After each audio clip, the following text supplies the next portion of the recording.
आल्यापासून तुम्ही मला शिवसेनेची राष्ट्रीय प्रवक्ता म्हणताय, शिवसेनेची मुलुक मैदानी तोप म्हणताय. पण ನಾನು ಇಂದಿಗೆ వచ్చినాను శివసేన ప్రవక్త అని కాదు, మీ బిడ్డ మన మోచి సమాజ్ బిడ్డ, మన తెలుగు బిడ్డ అని కేసొని వచ్చిన. ఆ పిక్చర్ లా ఏమంటున్నారు? ఏ బిడ్డ, ఏ బిడ్డ, आवाज आहे ना, ये मेरा अड्डा.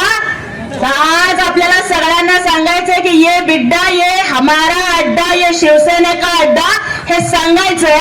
कारण शिवसेना गोरगरिबांच्यासाठी उभी आहे. एकनाथजी शिंदे साहेब लाडक्या बहिणींच्यासाठी उभे आहेत.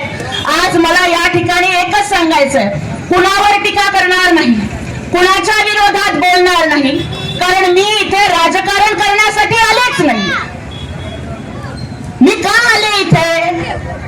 भाषण जैसे मतलडगने के अंदर वस्तारो, पण नानो मी दुःखम पंचुकुन्निंके వచ్చిన, మీ సుఖం ఎక్కినింకే వచ్చిన, మీ కన్నీళ్ళ మీ सोबत मी తోడు ఉండనింకే వచ్చిన.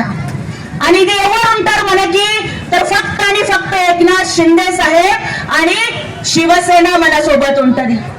आज मला सांगा की आज कदाचित निवडणुका सुरू झाल्या म्हणून 5 वर्षातनं एकदा पैसे देणारे खूप लोक आपल्याकडे येतील.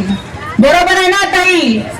आता तर असं परिस्थिती झाली आहे की सख्या भावाला पण राखी बांधल्यावर त्यांनी 500ची नोट टाकायची का 100ची नोट टाकायची हे बघायला बायकोकडे बघताय आणि मग ताटात टाकताय. बरोबर आहे का? सख्खा भाऊ पण ओवाळणी टाकतोय का?